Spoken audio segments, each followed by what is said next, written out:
guys, I'm Samina and welcome to the Cupcake Confession, where I show you how you can learn to make amazing decadent desserts and sweet treats. If this is something that you enjoy, then don't forget to subscribe to my channel, and while you do that, also don't forget to ding this little bell button. That way you will be notified every time I post a new recipe. Today we're making orange marshmallows. They are fresh, they are juicy, they are zesty, and they are perfect to plop into your hot chocolate or espresso. And they only contain fresh orange juice for flavoring. So let's get started. The very first thing you want to do is grease your silicone molds. Now I have bought these from a local bakery store. If you don't find one, or if you don't want to add it to a silicone mold, you can also use a 4x4 inch box or brownie tin or a cake tin. So once I have greased my molds, I'm going to take icing sugar and cornflour in equal quantities, and I'm going to pass it through the sieve and dust it over the molds, which helps stick to the molds because of the oil, and this helps or prevents the marshmallow from drying out as it sets. Now it's time to move on and make the actual marshmallow. So I am going to bloom the gelatin in some freshly squeezed orange juice. Now usually you bloom the gelatin in water, but blooming it in the orange juice helps add the extra burst of orange flavor. Blooming of the gelatin is basically the process where the gelatin absorbs the liquid and becomes a solid gel, and when you pour the hot syrup over it, it kind of starts to melt and uniformly mix through the liquid. So while that's blooming for the next 15 minutes, we are going to start working on our actual sugar syrup. So here again, instead of using water in my sugar syrup, I'm going to add the rest of the orange juice from the recipe. The entire recipe is mentioned in the description box below. You will find a link which will guide you to the actual blog post. So on medium heat, I'm just going to mix till the juice and the sugar combines together. Once it is combined, I'm going to keep the whisk away because you do not want to interfere the cooking of the sugar syrup, because that can lead to crystallization, which will not create a soft fluffy marshmallow. So the ideal temperature that you are looking for is 240 degrees Fahrenheit, or the soft ball stage. Ideally at this stage, when you take a little bit of the sugar syrup and drop it into cold water and then you try to shape the ball, it will be in a soft consistency.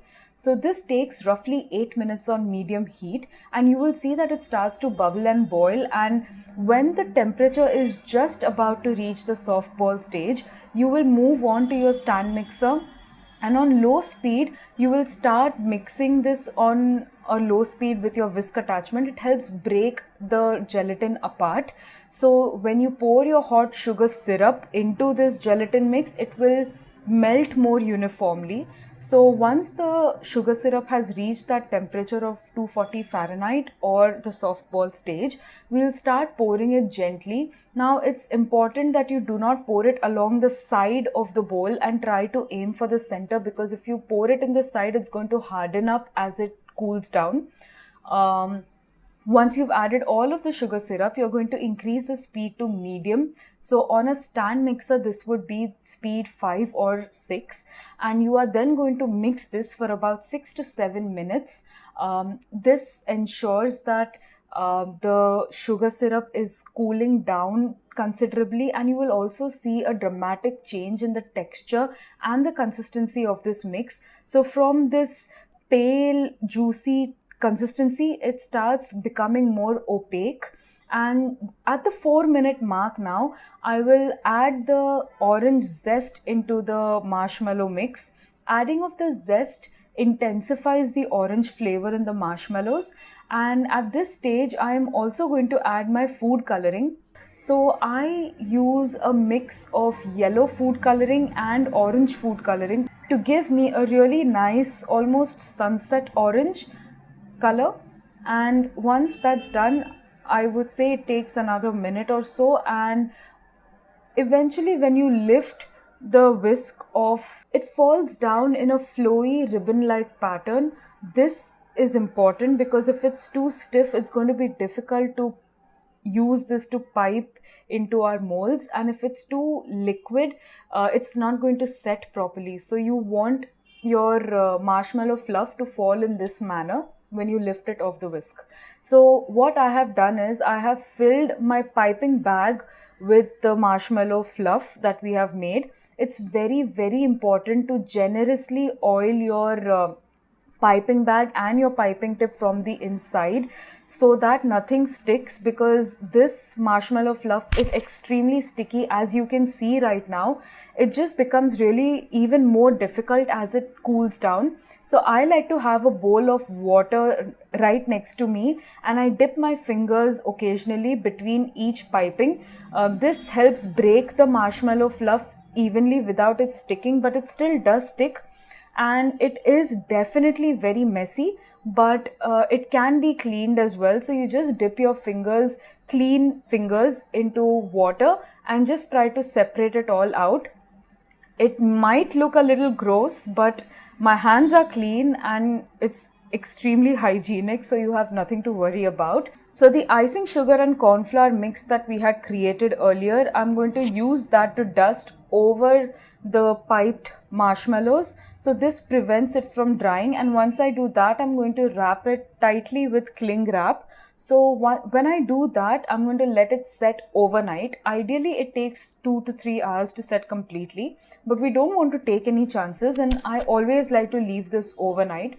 So I have let my marshmallows sit and set for about 8 hours, and now it's time to unmold these. So very carefully, you're just going to push the bottom of the mold on the outside, and it just plops the marshmallow out very, very conveniently.